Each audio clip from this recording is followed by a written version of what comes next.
Today we will present a case of resistant hypertension in a patient with chronic kidney disease. The patient is a 41-year-old woman who first presented to her GP almost 20 years ago with peripheral edema and lethargy. She is a lifelong smoker and is obese. Her past medical history is noted here. The reason for referral to the renal team was dipstick positive proteinuria in the context of a low serum albumin. Now, as this case is from Scotland, the vast majority of results we report today will be in SI units. In the context of a 24-hour urinary protein excretion of almost 4 grams per 24 hours, hypoalbuminemia of 24 grams per litre, and clinical evidence of peripheral edema bilaterally to her knees, a diagnosis of nephrotic syndrome was made. Her renal function and blood pressure were normal at this stage. Here are some of her initial blood results. She is not anemic and has a normal white cell count and inflammatory markers. However, her serum cholesterol and triglycerides are markedly elevated. Immunology screen was negative, as was blood-borne virus serology.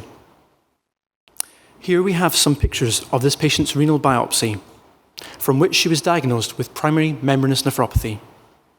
For your interest, on the left, there is evidence of glomerular basement membrane thickening.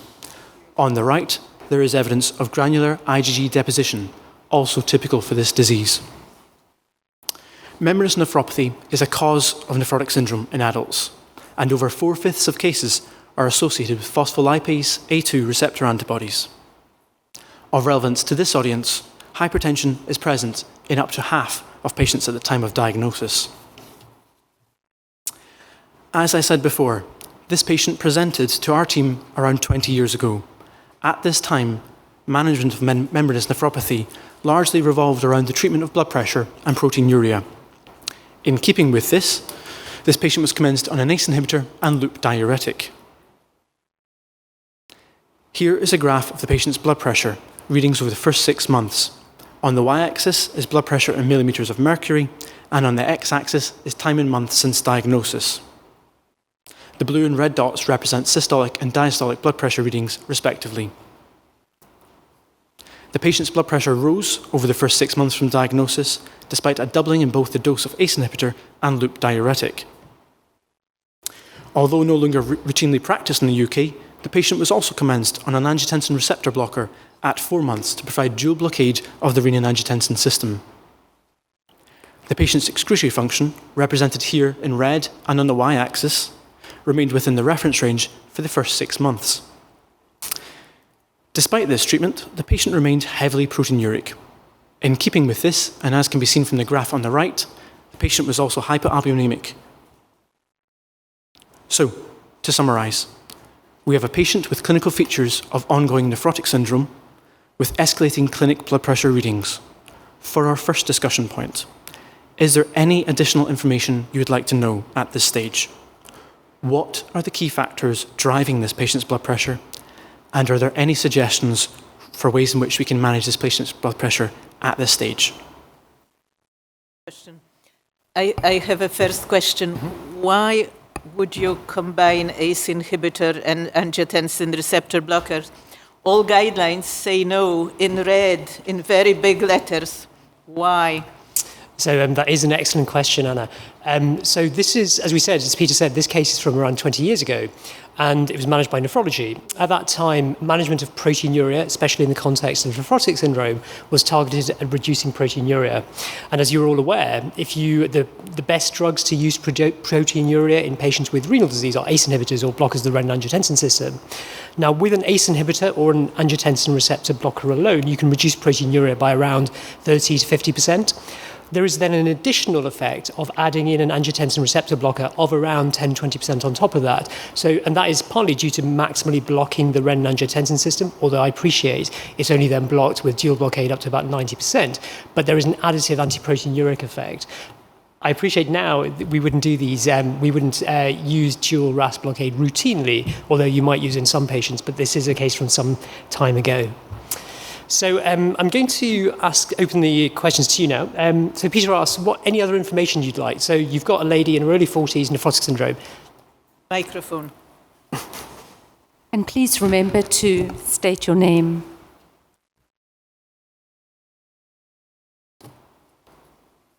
Work.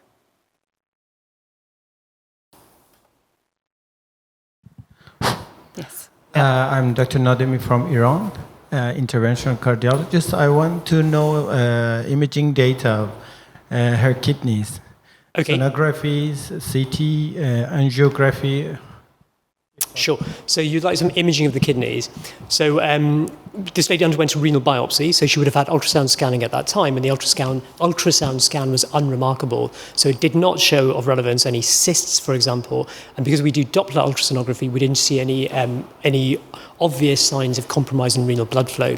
At that time, we didn't progress to a CT scan. Yes, please. And sorry. excuse me, Yeah. what about renal arteries? Any evaluation, including scan or angiography? Yeah, sure. So, we did an ultrasound scan with a Doppler ultrasound scan, and so with that we could see that there was intact flow to the kidneys, although we didn't progress to formal angiography. So, any other information you'd like? Marcin Adamczak, Katowice, Poland. I've got one remark. You use furosemide. Patient has got normal kidney function at this stage. So from the antihypertensive properties, first of all, you should be use thiazide or thiazide-like diuretics. Tirasemide, did you say? Thiazide or thiazide, thiazide, then sorry. furosemide or torasemide, but also in combination, because the antihypertensive effect will be better. Furosemide is not very good antihypertensive drugs. It's even in this patient. If you have good kidney function, you should start with the thiazide or thiazide-like diuretics. Sorry, go on. First remark. And second question, what are the treatment of underlying diseases? What is the treatment? Sure. Steroids, tacrolimus, cyclosporin, have you started or you were just waiting? Okay. The question and suggestion about treatment. Okay, so in response to your first question about the choice of antihypertensive, so this patient had nephrotic syndrome, so certainly in the renal community, and I accept there may well be differences between what's practiced in the UK and the US and even in other parts of Europe, Australasia, but in the setting of nephrotic syndrome, we would probably choose a blocker of the renin-angiotensin system first, so probably an ACE inhibitor. In terms of management alongside this of peripheral edema and fluid overload in the context of nephrotic syndrome, we would probably choose a loop diuretic first of all, just by virtue of the percentage of sodium channels blocked. So high ceiling diuretic, loop diuretic would be our first choice. And then we may well go on to additional thiazide blockade on top of loop diuretic treatment. In relation to your second question about the treatment of underlying membranous nephropathy, so this case is from 20 years ago, and at that time, I think even nowadays, I suspect, for membranous nephropathy, the kind of standard of care is you probably give them a 6 months wait to see non-specific treatment. So we're still within that 6 month period. I accept that you may use other agents, which we shall come on to. And sorry? I'm just asking if there was another question. I'd like to have a 24 hours profile in the patient, and so the first thing, and then why you don't add a calcium channel blocker? So I think those are excellent suggestions, and I didn't show you the slides beforehand, but with that, I'm going to hand back to Peter. Can I just ask you one question before you move on to the next part of the case report? So it was interesting that as you added more drugs, the blood pressure went up. I'm going to ask you about the doses of the drugs that you used, and particularly with respect to candesartan, because in the late 1990s, there was this concept about us probably using doses that weren't optimal. And there were some large studies that were done by Ellen Burgess, actually from Calgary, particularly with candesartan, where I think she went up to 32 milligrams and found really very significant effect, especially in renal patients. So I'd be curious to know if you would have considered that at this point. So actually, supratherapeutic doses of angiotensin receptor blockers were in vogue at that time. And actually, I still think in the UK, the top licensed dose of candesartan is 64, I think. I might be wrong about that. I think in this patient, we went to 32, 64 milligrams, but we didn't, and there was some data suggesting you could actually go as high as 128 milligrams, which we didn't in this patient. I think some people feel nervous about combining an ACE and ARB in renal patients in particular, because when you have nephrotic syndrome, you have a state of intravascular volume depletion. So when you have dual RAS blockade of that degree, all you need is a hit like diarrhea or vomiting, and that can precipitate acute kidney injury. Thank you. There was another question. Yeah. We didn't talk about the second point, what factors are contributing to her hypertension. Yeah, but we didn't talk about her obesity. This patient is obese, she has a renal disease, she has a major proteinuria for nephrotic syndrome. She has 3 factors that are impeding the equilibration of her blood pressure. So all these factors should be treated in this patient. Moreover, for strategies, we have data. We have data comparing the RAS blockade versus nephron blockade. And we know that patients with chronic kidney disease blocking the nephron by stepped sequential blockade of the nephron. Sequential blockade with different diuretics, as my colleague said, could be have more potential to decrease blood pressure in this patient compared to RAS blockade. But combining both of them would be also suitable, I think. So I'm just going to agree with all of that and say that we're only at 6 months so far, so we will get to cover those points in just a minute. Perhaps we'll progress the case, and then we can bring up more discussion in a little while. So, thank you for your comments. So as was suggested, 24-hour blood pressure monitoring was conducted and confirmed that the patient did indeed have sustained hypertension throughout the 24-hour period without the expected 10% dip in overnight readings. The patient's 24-hour urinary sodium excretion also suggested that her dietary salt intake was very high.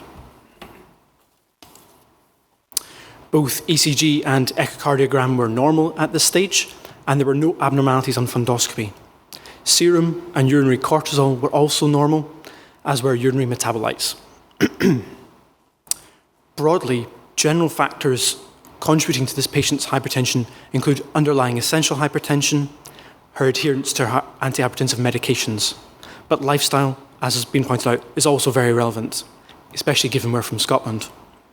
For example, we know the patient was overweight, did not exercise, and consumed a diet relatively high in salt.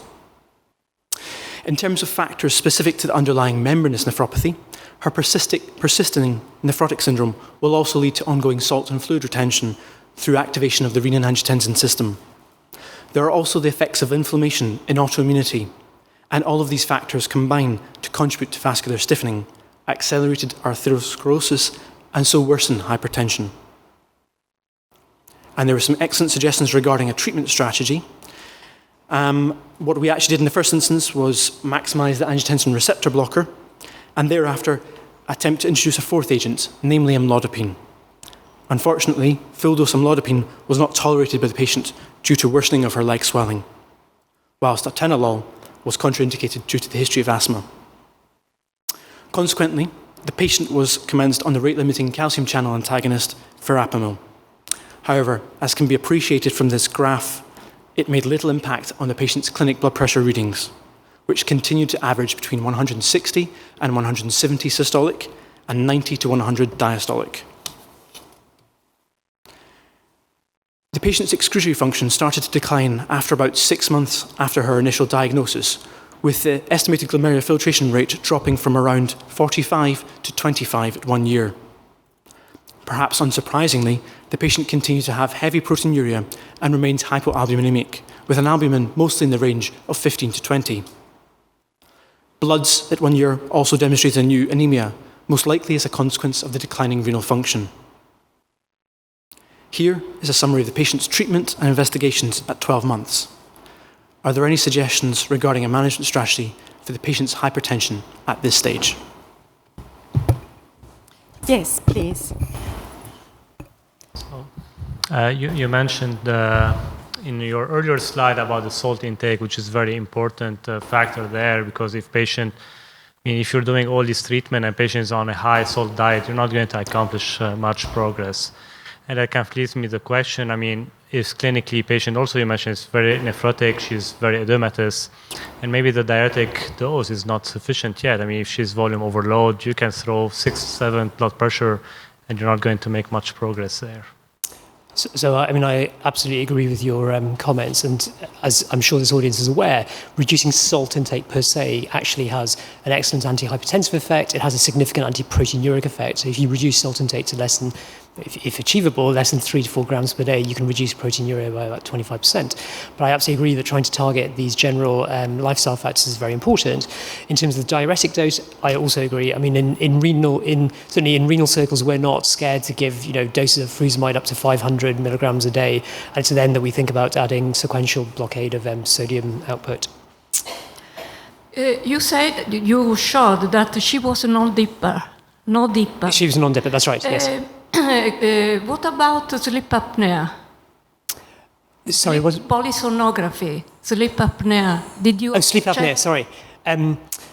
So that's a very good question, actually. Now, I remember this patient very well, and she was of the clinical phenotype that would, yes, she said. So she had, for example, she had a big neck. There is no doubt, I mean, she snored at night. I remember this. She came in, she was tired. And I suspect a lot of these factors, I mean, although we never diagnosed sleep apnea, I'm sure she did have sleep apnea. If we did the Epworth scale, she would have a number greater than 4. I'm sure that did contribute to some of her, adherence we've not talked about, but her dietary and her lifestyle. Yes. And indeed hypertension. So the patient has got still progression. First of all, because of the concerning salt intake, what kind of advice was given to the patient? What kind of advice do we give? Yes. Yeah, okay. So that's a very good question. So in renal clinics, as I'm sure many of you who have these clinics, we have dietary input into our renal clinics. So we will give them advice on how to reduce salt intake. How to use alternatives to salt, not adding salt, not eating white bread, not eating processed meat. So a lot of these patients will get specific dietary input.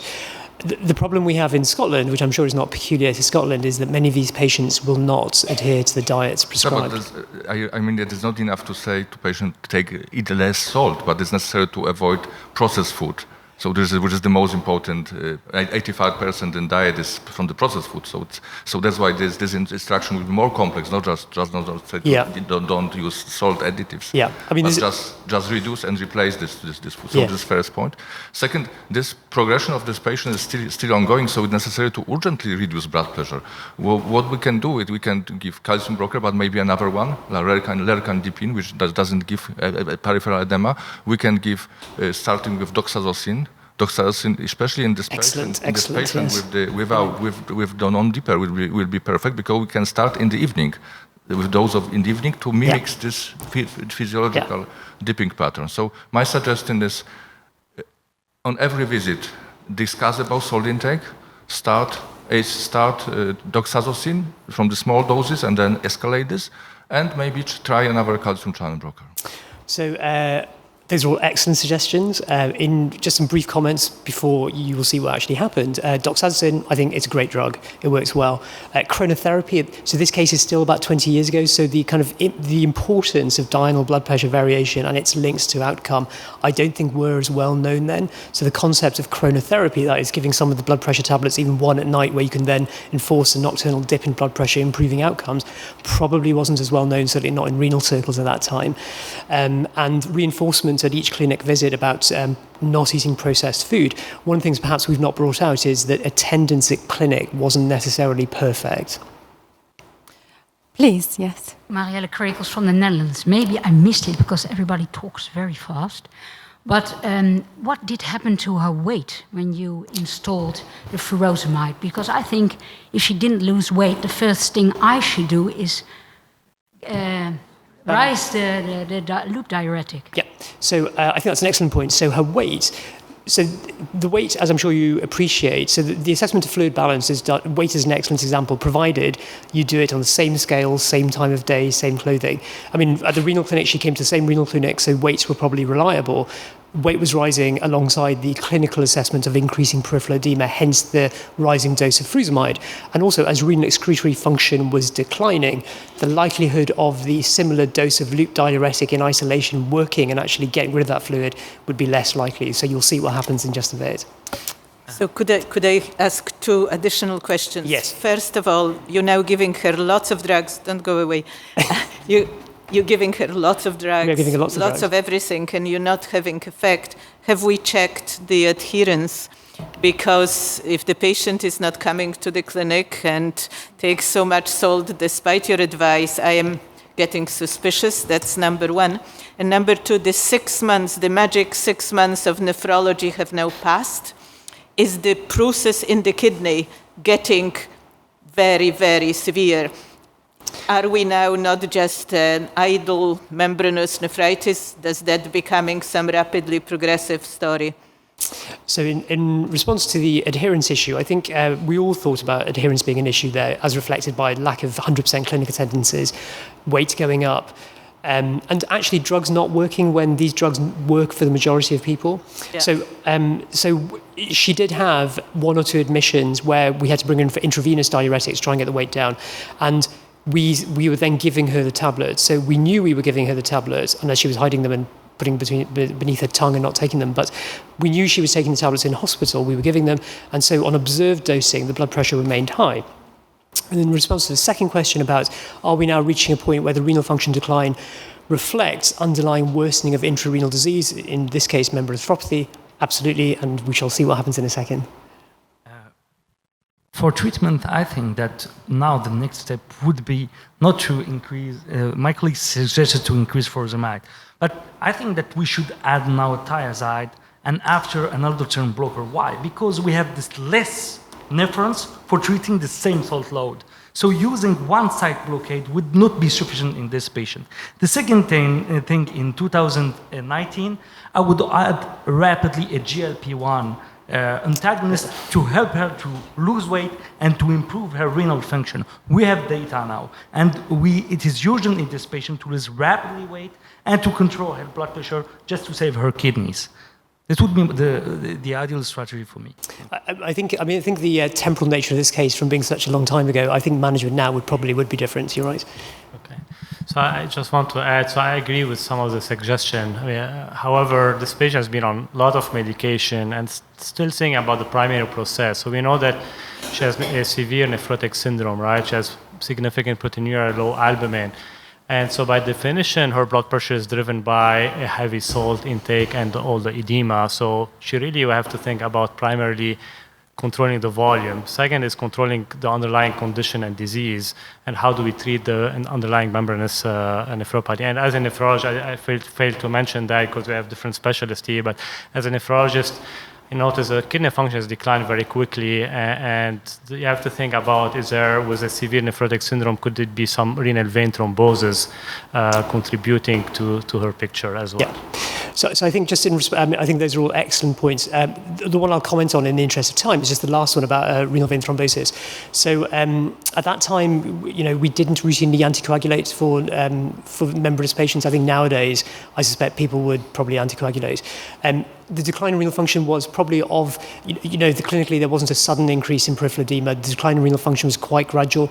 However, we did exclude a renal vein thrombosis. Although the tempo of the disease was probably it was probably a bit slower than you might expect for renal vein thrombosis. I agree with you about treating the underlying disease. And from what we're about to show you, you must bear in mind this was in the pre-rituximab, pre-PLA2R era. Is it possible that she was taking some other medications? I missed the age. But certainly NSAIDs and a contraceptive. I don't know the age. No, sure. No, that's okay. She's 41, and unlikely. But the additional medications which she might have been taking. No, I think that's a very good point. I mean, she was 41. There were no hormonal treatments that she was taking that would be prescribed in the UK. In terms of non-steroidals, I think that's an excellent point, especially given the fluid resistance. But as far as we could tell, there was nothing. When we explained to her what over-the-counter non-steroidals were like, she didn't take any of those. Perfect. I think we'll move on. In the interests of time, we'll have time in the next little series to ask further questions, but let's see how the patient progresses. Well, thank you for your participation there. So what we did was, first of all, as been suggested, we increased the dose of the loop diuretic, and that was predominantly due to issues with persistent peripheral edema. And an attempt was also made to introduce a fifth antihypertensive agent, and it was namely an alpha blocker. But unfortunately, the patient failed to tolerate this due to headache. As a result, the centrally acting antihypertensive moxonidine was introduced around 12 months after the diagnosis. Additionally, we thought the blood pressure was being driven by the underlying active renal disease. As nephrologists, we love to give immunosuppression, and so we started the patient on immunosuppression during this period. At that time, around 20 years ago, there was no consensus on the optimal immunosuppressive regimen for primary membranous nephropathy, meaning the patient received numerous different agents during the course of her treatment. Despite the immunosuppression, the patient's excretory function declined further before stabilizing around a GFR of 15.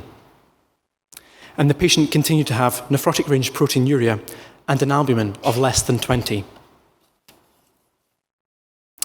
Just over 2 years after her diagnosis, the patient was admitted to hospital with a fluctuating GCS and brief observed episodes of left lateral gaze deviation, involuntary eyelid twitching, and nystagmus. The patient was markedly hypertensive on admission with a blood pressure of 225/130. In addition to the antihypertensives listed, the patient was also prescribed erythropoietin and oral steroid.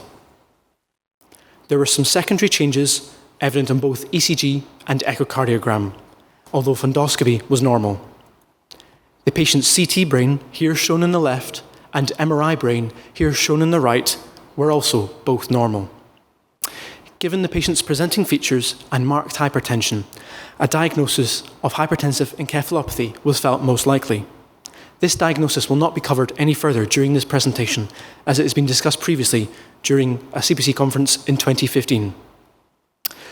However, following this admission, we elected to stop all immunosuppression. Our team also reviewed the patient's lifestyle and adherence to treatment before commencing the thiazide-like diuretic metolazone. Over the subsequent years, the patient's blood pressure remained problematic. The patient's admission with hypertensive encephalopathy unfortunately precipitated a significant deterioration in the patient's excretory function, and she therefore received a preemptive renal transplant at 6 years after her initial diagnosis.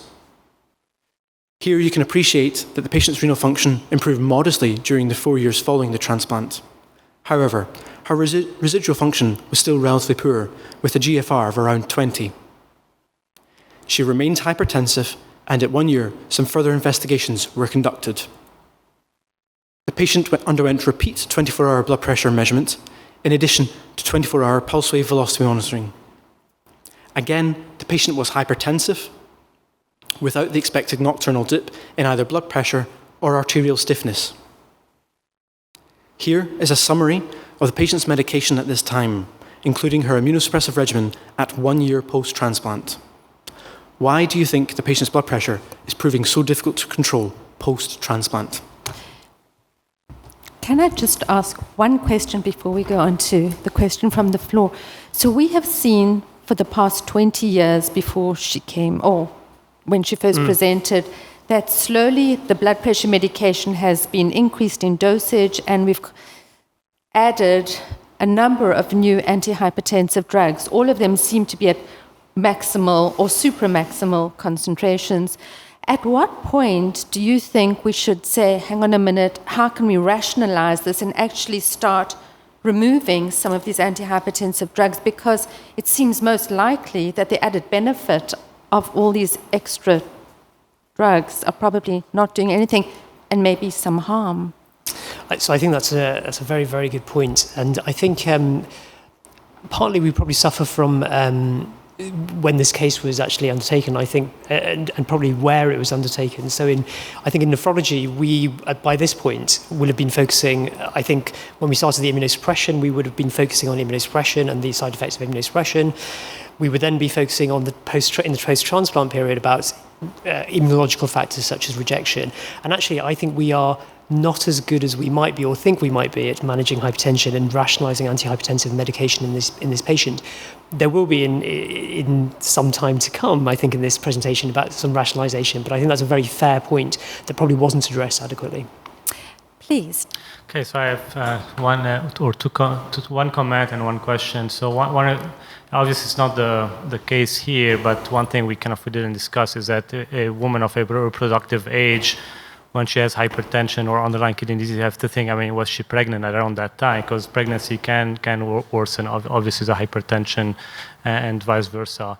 And so my other question is that we know clearly based on pathology she has underlying membranous nephropathy, although, and we assume this is primary, but we didn't think, could that be something else? Could it be lupus with the membranous presentation? And that's something we didn't talk about, systemic symptoms or rash or joint issues or any immunological testing. Maybe you mentioned, I missed that. No, I mean, that's a very fair point.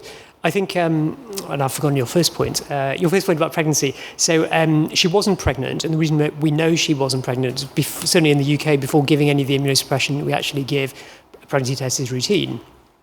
In terms of your second point about could this be a secondary membranous nephropathy, from a renal perspective, so her renal biopsy showed was IgG4 positive. Her immunology for double-stranded DNA, ANA, was negative. We don't do this routinely, but prior to giving immunosuppression for membranous in the UK, many centres, ours included, would do a CT chest, abdomen, pelvis, trying to exclude malignancy as a driver for this. But I think the features on histology largely and the way the patient progressed would be in keeping with a primary membranous nephropathy. Swapnil Harmat from Ottawa. A couple of comments which don't address the overall course, of course, but given that she's on tacrolimus and the erythropoietin beta. So with tacrolimus, we think the hypertension caused by tacrolimus is calcineurin inhibitors is A, the vasoconstriction, which could be antagonized by calcium channel blockers, which, she's on verapamil, but she's not on the dihydropyridine ones throughout the course. And the second one is that they also act on the thiazide-sensitive sodium channel. So, she's not on a thiazide diuretic, so whether those agents would be helpful. And the second, of course, is the role of erythropoietin in hypertension. Brilliant. So in terms of, as you very eloquently put, one of the contributors to the hypertension is likely to be the tacrolimus, so CNI inhibitors, calcineurin inhibitors, vasoconstrict the afferent arteriole in particular, and you can compensate this by giving a general afferent, a more specific afferent arteriole dilator, such as nifedipine, for example. And this is why nifedipine improves GFR in the post-transplant period. As you say, erythropoietin, especially chronic EPO use, more short-acting EPO rather than long-acting EPO contributes to hypertension. And the thiazide component I hadn't thought of. What was the tacrolimus blood concentration? Because the patient this is crucial, not dose, but the blood concentration even.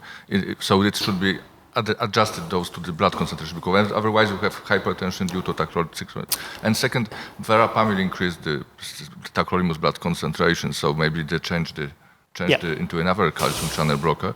And third remarks. Even in this patient, that the blood pressure was generally not very good control.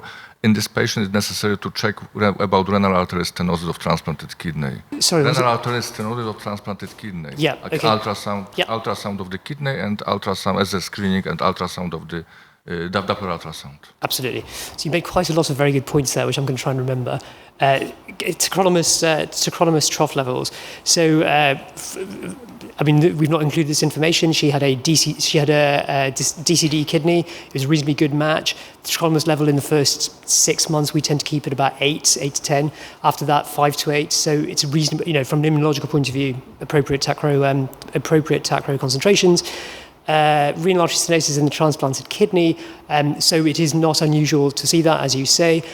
We performed Doppler, we have resistive indices which were not in keeping with renal artery stenosis of the transplanted kidney, and also this lady was on an ACE inhibitor, so it would be more in keeping if you had an ACE inhibitor with a transplanted kidney with renal artery stenosis that you would get a consistent and worsening decline in renal function. Okay. Excuse me. Yeah. I want to know about the inflammatory parameters of this patient, for example, ESR, CRP, NNA. And also, in these years, does she develop something more in other organs like lung, eye, and others? So to answer your last question first, because I remember it, she already has evidence of hypertensive end organ damage. So we have an echo from an admission recently, which showed, recently in this kind of timeline, that she has concentric left ventricular hypertrophy. she has poor renal function, so that, I suppose, with associated proteinuria, which is partly, I suppose, it is hypertension related. And going to your first question, I've now forgotten it. What about lung? Any problem? Any new problem in lung? In the lung? There was something like sarcoidosis and no. any new problem. Yeah, so no, I don't think, well, no, there was no obvious new problem that would have triggered us to investigate or image the lungs. In terms of the other question about immunology and inflammatory cascade, so CRP, the problem with CRP in these patients is you often will see a low-grade CRP response post-transplant. So, I mean, if you check CRP, you'll often see it between about 10 and 20 milligrams per litre. But the immunology remained negative, and that was relevant in about what's to come. It's general dictum that there's usually one disease, but did you look at the renins and aldose? I mean, there might have been primary simple hyperaldosteronism, which might be hiding that's a micronodule or something. That's a very fair point. When she was admitted with her episode of hypertensive encephalopathy, she underwent CT scanning, and that didn't show any obvious macronodules, I suppose.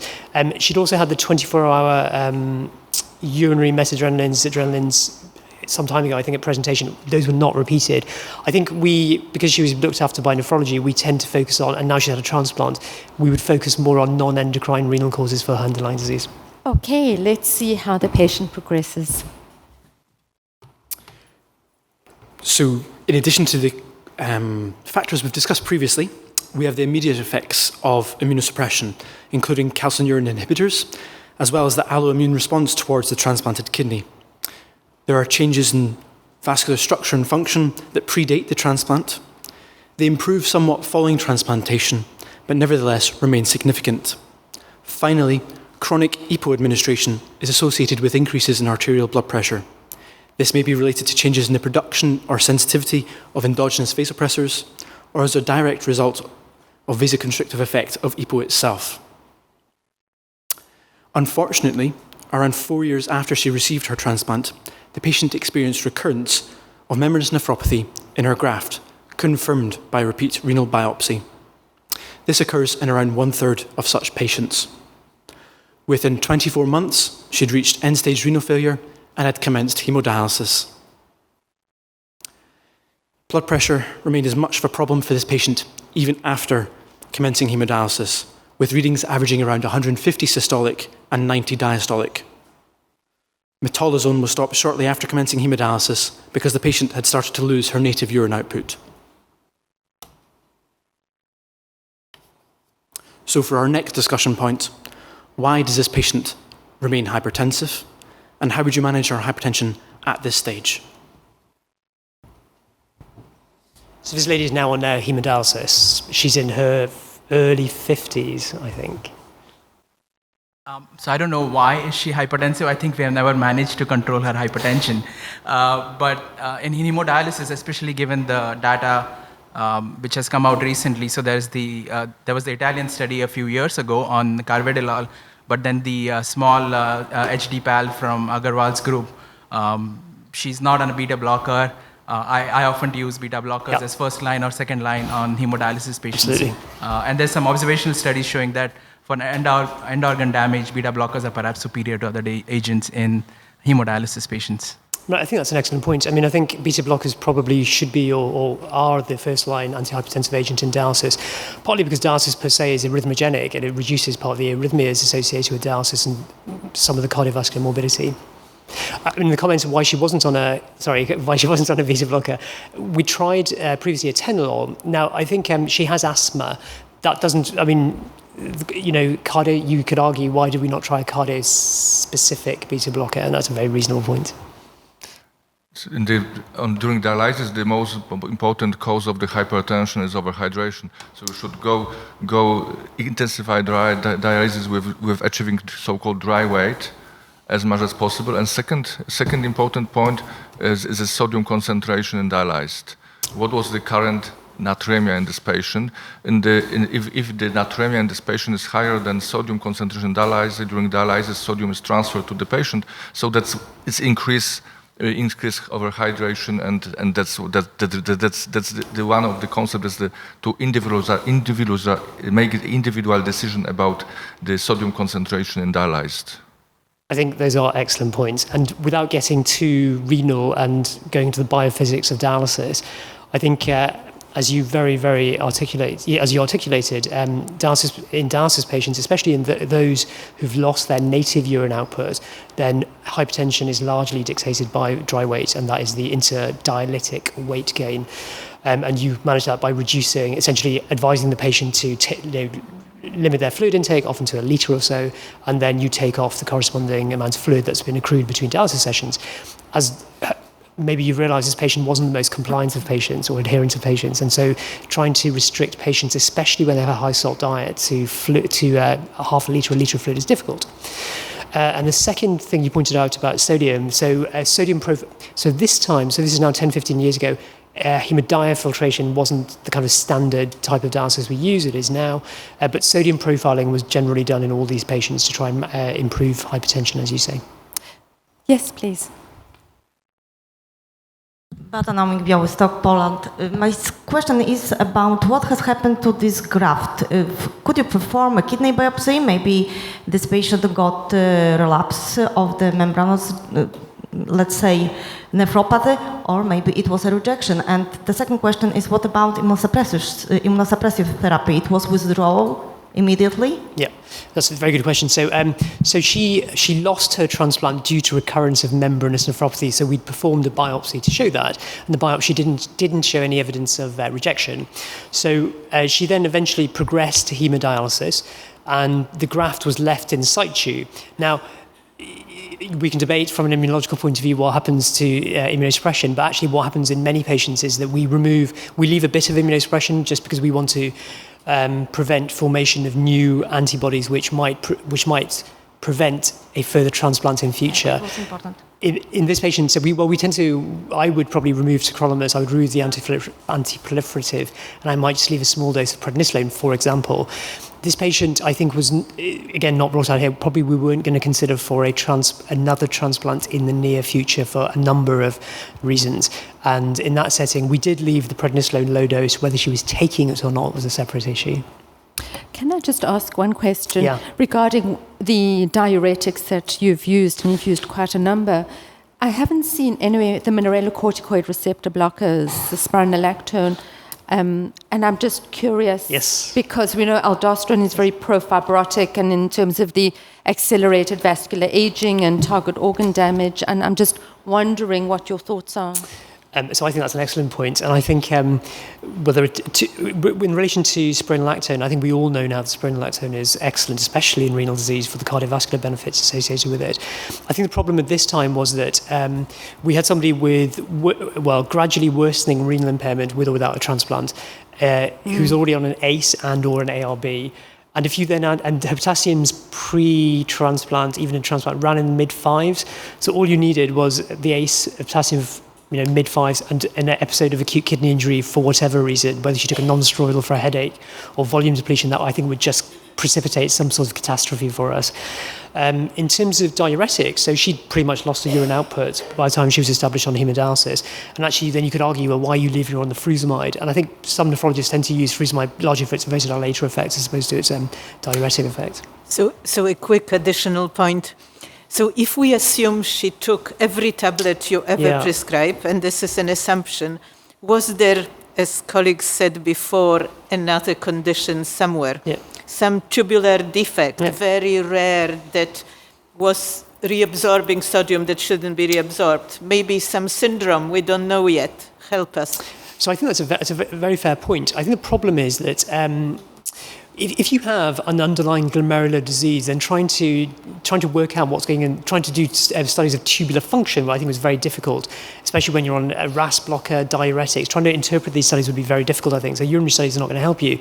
I think nowadays we might be helped by genetic profiling, which I don't think was really available to us then. And I know you're giving a talk about this tomorrow morning, but I think what's likely is that she had primary membranous nephropathy that we just couldn't control, and some patients just have diseases that we are not able to treat, and despite all the treatments we give them. Right, let's carry on with the case and see how things progress. Because we're running out of time. So, again, some excellent suggestions from the audience, and certainly an important factor at this stage, which we've slightly covered, is dialysis adequacy. The patient was troubled by persistent uremia, volume overload, and difficulties in removing fluid during dialysis, all of which will have contributed to her high blood pressure readings. There will also be contributory effects from her previous transplant, as well as renovascular changes and disordered bone metabolism already highlighted. Finally, two factors that have been relevant throughout this patient's journey are her adherence to antihypertensive medication and her excessive dietary salt consumption. We felt there were 4 main management options at this stage for her ongoing hypertension, or 5 if you're from other parts of Europe, such as Glasgow. And we firstly opted to increase the amount of fluid removed during each dialysis session, and secondly, to optimize dialysis efficacy through a combination of longer sessions, greater use of biocompatible membranes, and a trial of hemodiafiltration to remove more middle-sized molecules. So, in summary, resistant hypertension is an important diagnosis, especially in patients with chronic kidney disease. And, as this graph demonstrates, it is a problem that's attracting increasing recognition. It's important to consider terminology used in this area. So whilst resistant hypertension is defined as suboptimal blood pressure control despite treatment with 3 or more antihypertensive agents of different classes, but including a diuretic, refractory hypertension is in fact used to describe patients whose blood pressure remains uncontrolled despite maximal antihypertensive treatment. But another important concept is that of pseudo-resistant hypertension, which is resistant hypertension that is in fact caused by something else, such as the white coat effect, poor medication adherence, inaccurate blood pressure measurements, or even undertreatment. Observational studies report a highly variable prevalence for resistant hypertension, ranging between 2 and 30%, depending entirely on how it's defined. However, regardless, resistant hypertension is significantly more common in patients with chronic kidney disease and in patients with cardiovascular disease. Perhaps unsurprisingly, resistant hypertension is also associated with an increased risk of cardiovascular events. Patients with resistant hypertension have an approximately 3-fold higher risk of cardiovascular events compared to patients with treated hypertension. Resistant hypertension is also associated with poorer renal outcomes. A sub-analysis of the ALLHAT trial demonstrated that progression to end-stage renal failure is almost 2-fold higher in patients with resistant hypertension compared to normotensive patients. But finally, a word regarding our patient. There was no improvement in her blood pressure over the following years. She remained on hemodialysis, but unfortunately suffered a fatal stroke, aged 56, just 15 years after her initial diagnosis. Thank you very much for listening.